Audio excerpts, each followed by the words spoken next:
Hello everybody, your study partner Aarti welcomes you in this channel. तो आज हम पढ़ने जा रहे हैं उत्तराखंड हिस्ट्री का एक और टॉपिक जिसका नाम है कुड़िंद राजवंश। तो चलिए जानते हैं कुड़िंद राजवंश के बारे में। तो कुड़िंद राजवंश की जानकारी हमको अलग अलग स्रोतों से मिलती है, जैसे कुड़िंद मुद्राएं महाभारत से, और अष्टाध्यायी जो कि पाणिनि रचित है, और कालसी अभिलेख से। तो इन अलग अलग चीजों से, अलग अलग जगहों से हमको कुड़िंद राजवंश के बारे में जानकारी प्राप्त होती है। और महाभारत में कुड़िंदों को द्विज कहा गया है और कुड़िंद नरेशों को द्विज श्रेष्ठ कहा गया है। ठीक है, कुड़िंद लोग जो थे उनको द्विज और कुड़िंद राजाओं को महाभारत में द्विज श्रेष्ठ कहा गया है। और कुड़िंद राजवंश जो है इसको प्रथम राजनैतिक राजवंश माना जाता है। इससे पहले वीडियो में हमने पढ़ा था कि कार्तिकेयपुर राजवंश के बारे में पढ़ा था। तो कार्तिकेयपुर राजवंश को प्रथम ऐतिहासिक राजवंश माना जाता है, तो इसी तरीके से कुड़िंद राजवंश को प्रथम राजनैतिक राजवंश माना जाता है। ठीक है, और कुड़िंदों की जो पहली राजधानी थी वो थी कलकूट, और दूसरी राजधानी इनकी शत्रुघ्न थी। और कुड़िंद लोग जो थे ये शैव धर्मावलंबी थे, मतलब ये शैव धर्म को मानने वाले थे।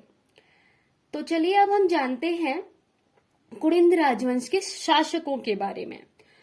तो कुड़िंद मुद्राओं में उत्कीर्ण लेखों के आधार पर कुछ शासकों के नाम मिलते हैं, जैसे विषदेव, अग्रराज, धनभूति, धनभूति द्वितीय, बलभूति, अमोघभूति, मगभट, शिवदत्त, हरिदत्त, शिवपालित, छत्रेश्वर, भानु और रावण।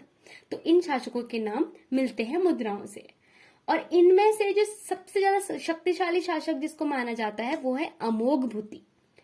और अमोघभूति की जो मुद्राएं हैं ये रजत और तांबे की बनी हुई है, और इनमें ब्राह्मी और खरोष्ठी लिपि का प्रयोग हुआ है। और जो बाकी जो शासक हैं उनकी जो मुद्राएं हैं उनमें ताम्र का प्रयोग हुआ है और ब्राह्मी लिपि का प्रयोग हुआ है। ठीक है, तो ये मुद्राएं अलग अलग जगहों से मिली है। कहाँ कहाँ से मिली है इनके बारे में जानते हैं।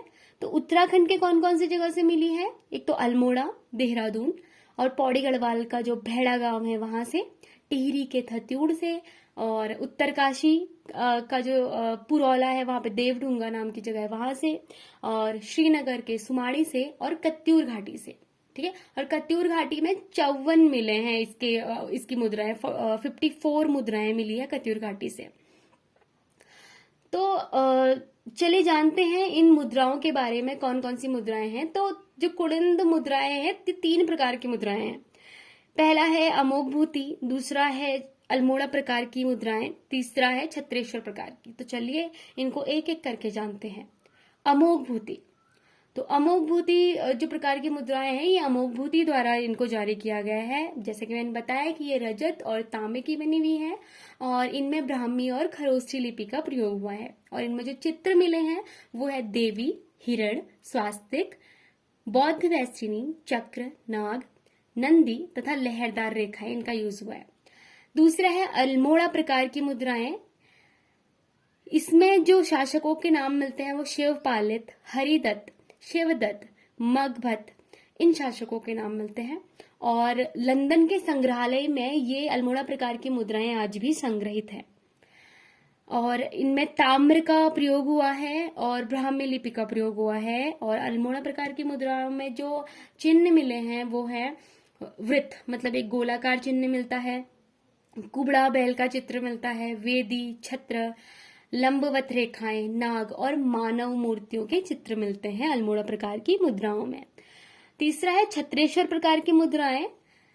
तो इसमें त्रिशूलधारी शिव का चित्र मिलता है, हिरण, वृक्ष, त्रिभुजाकार चिन्ह, तो ये चित्र मिलते हैं। और इसमें भी ब्राह्मी लिपि का प्रयोग हुआ है और ताम्र का प्रयोग हुआ है। ठीक है, ताम्र धातु के बने हुए हैं ये भी।